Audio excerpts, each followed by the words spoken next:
आज हम पढ़ेंगे एक्सरसाइज 4.3 का क्लास 10th मैथ। चैप्टर का नाम है क्वाड्रेटिक इक्वेशन। क्वेश्चन नंबर 2 हम आज पढ़ेंगे। क्या कह रहा है कि फाइंड द वैल्यू ऑफ के की वैल्यू फाइंड करनी है each of the following quadratic equation. ये दोनों क्वाड्रेटिक इक्वेशन है और इसकी के की वैल्यू फाइंड करनी है so that they have two equal root, जब उसके रूट इक्वल हो। ठीक है, यानी D equal to root equal कब होते हैं? जब डी इक्वल टू 0 होते हैं। ठीक है, डिस्क्रिमिनेशन इक्वल टू 0 होते हैं। चलिए तब फिर इसको देखते हैं। क्वेश्चन नंबर 2 का फर्स्ट क्वेश्चन है ये 2x² plus kx plus 3 equal to 0। ठीक है, और ये देखिए d इक्वल टू 0 कब होते हैं? d इक्वल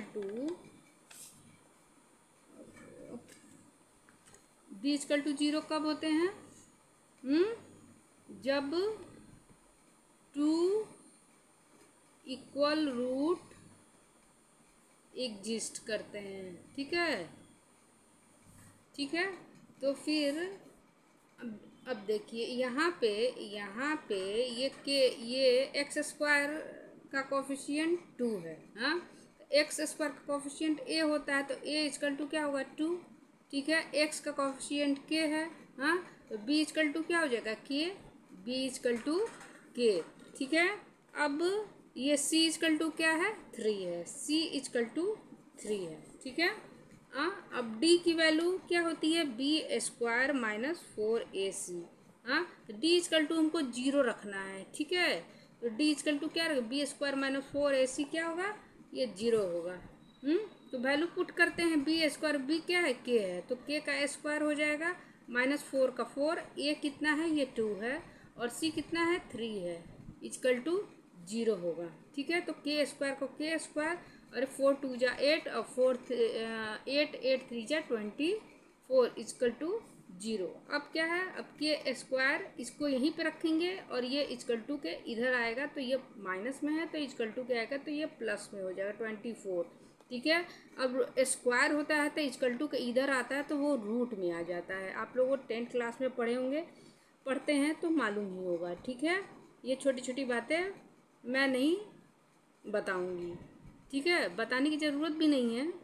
तो 24 हो गया। ठीक है, रूट अंडर 24। अब के इसका फैक्टर करेंगे। फैक्टर में क्या होगा? 2 इंटू 2 इंटू 2 इंटू 3। ठीक है, 2 2 जा 4 4 2 जा 8 8 3 जा 24। ठीक है, पेयर 2 का बन रहा है तो एक पेयर बाहर आ जाएगा। ठीक है, एक दोनों में से एक बाहर आ जाएगा, और ये क्या बचा? 2 इंटू 3 तो 6 है। हाँ, तो k की वैल्यू क्या होगी? अगर रूट है तो ये प्लस माइनस हो जाएगा, प्लस माइनस ये k की वैल्यू फाइंड हो गई। अब दूसरा क्वेश्चन क्या है? ये दूसरा क्वेश्चन है kx। ठीक है, कोस्ट में x माइनस 2 और प्लस में 6 इक्वल टू 0। ठीक है, तो यहाँ पे अभी इसको सिंप्लीफिकेशन करेंगे। ठीक है, तो के एक्स को x से मल्टीप्लाई करेंगे तो k का k हो जाएगा, x का क्या होगा? x²। ठीक है, फिर यहाँ पे माइनस है तो माइनस देंगे, फिर के एक्स को 2 में मल्टीप्लाई करेंगे तो 2kx हो जाएगा, और यहाँ पे प्लस 6 है तो प्लस 6 इक्वल टू 0। ठीक है, अब देखिए, अब इसमें a इक्वल टू क्या होगा? x² का कोफिशिएंट क्या है? k है। हाँ, तो a इक्वल टू क्या हो जाएगा? k। ठीक है, और b इक्वल टू क्या है? x का कोफिशिएंट क्या है? -2k, तो b इक्वल टू क्या होगा? तो -2k। ठीक है, और c इक्वल टू 6 है तो c इक्वल टू 6 दे देंगे। अब डिस्क्रिमिनेशन निकालते हैं। डी इक्वल टू क्या होता है? b² minus 4ac। चूँकि क्वेश्चन में बोला है कि 2 इक्वल रूट्स होंगे। ठीक है, तो डी इक्वल टू क्या कब होते हैं? जब 0 होते हैं तब, तो इसको 0 मान के हमको चलना ही होगा। तो b² क्या है? ये -2k, तो -2k का स्क्वायर हो गया। ठीक है, और माइनस है तो माइनस, ये 4 है तो 4, a कितना है? 1k है। ठीक है, और सी कितना है 6 है, इक्वल टू 0 आ जाएगा। ठीक है, और माइनस का स्क्वायर होगा तो प्लस हो जाएगा, 2 का स्क्वायर होगा तो 4 होगा, के का स्क्वायर हो जाता है, माइनस ये क्या 4 6 जा क्या होता है 24 और ये के का के। ठीक है, अब देखो ये 0 हो जाएगा। ठीक है, अब इन दोनों में देखो 4 भी कॉमन है, 4 के टेबल में 24 आ जाता है और के स्क्वायर के इसमें के भी कॉमन है, तो 4 के कॉमन ले लेते हैं हम। 4 के अगर कॉमन लेंगे तो एक के यहाँ पे बचा, माइनस का माइनस, 4 का टेबल एक 4 के 4 बाहर के बाहर आ गया, तो 4 का टेबल कितने टाइम में पढ़ेंगे 24 आएगा, तो 6 टाइम में पढ़ेंगे। ठीक है, तो 4 6 जा 24। ठीक है, एक के बाहर आ गया इक्वल टू 0। ठीक है, अब देखिए यहाँ पे 4 के इक्वल टू 0 हो जाएगा और एक क्या हो जाएगा